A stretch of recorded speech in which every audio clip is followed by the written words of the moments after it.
Hello అండి అందరికీ. రీసెంట్గా హాలీవుడ్ నుంచి ది మమ్మీ అనే ఒక హర్రర్ మూవీ రీసెంట్గా రిలీజ్ అయింది. ఈ మూవీ చాలా బాగుంది, ప్రేక్షకుల్ని విపరీతంగా భయపెట్టిస్తుంది. దీంట్లో ఒక హర్రర్ థ్రిల్లర్ ఎలిమెంట్స్ మాత్రం చాలా ఉన్నాయి. ఈ సినిమా మాత్రం ఖచ్చితంగా మిమ్మల్ని భయపెట్టిస్తుంది. మీరు ఖచ్చితంగా ఈ సినిమాని చూడవచ్చు. నాకైతే చాలా బాగా నచ్చింది. ఈ సినిమా హర్రర్ సినిమాలు ఇష్టపడే వాళ్ళకి ఈ సినిమా ఖచ్చితంగా నచ్చుతుంది. ఈ సినిమా స్టోరీ ఏంటంటే, ఈ సినిమాలో హీరో ఫ్యామిలీతో ఒక ఇంట్లో నివసిస్తూ ఉంటాడు. ఒక చిన్న పిల్ల తన కూతురు మిస్ అవ్వడం జరుగుతుంది. కొన్ని నెలల తర్వాత ఆ కూతుర్ని కనిపెట్టి ఇంటికి తీసుకురావడం జరుగుతుంది. కానీ ఆ చిన్నపిల్ల మాత్రం వింతగా ప్రవర్తిస్తుంటుంది.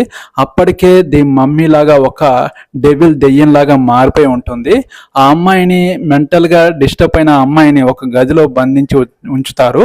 ఆ బంధించి ఉంచిన తర్వాత ఆ ఇంట్లో ఎలాంటి హర్రర్ ఎలిమెంట్స్ జరిగాయి, ఎలాంటి భయానక స్థితి ఏర్పడింది అనేది ఈ సినిమా స్టోరీ. అసలు అమ్మాయి మామూలు స్థితికి వచ్చిందా లేదా అనేది కాన్సెప్ట్తో వచ్చిన ఈ మూవీ మాత్రం ప్రేక్షకుని మాత్రం విపరీతంగా భయపెట్టిస్తుంది. అసలు అమ్మాయి చేసిన యాక్టింగ్ మాత్రం చాలా బాగుంది.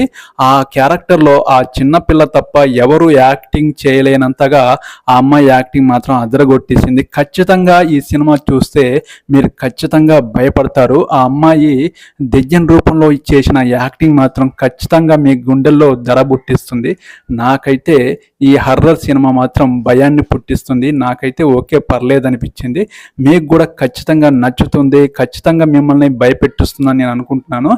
హర్రర్ సినిమాలు ఇష్టపడే వాళ్ళకి ఈ సినిమా ముందు వరుసలో ఉంటుంది. రీసెంట్గా ఈ వీక్లో మీరు మంచి సినిమా చూడాలనుకుంటే ఈ సినిమా మిస్ అవ్వకుండా చూడండి, ఖచ్చితంగా బాగుంటుంది. హర్రర్ ఎలిమెంట్స్తో ది మమ్మీ మిమ్మల్ని ఖచ్చితంగా భయపెట్టిస్తుంది. ఈ వీడియో నచ్చితే ఒక లైక్ చేయండి, నా ఛానల్ని ఒక్కరైనా సపోర్ట్ చేయండి, సబ్స్క్రైబ్ చేయండి ప్లీజ్. మరో మూవీ టాపిక్తో మీ ముందుకు వస్తాను. Okay, bye.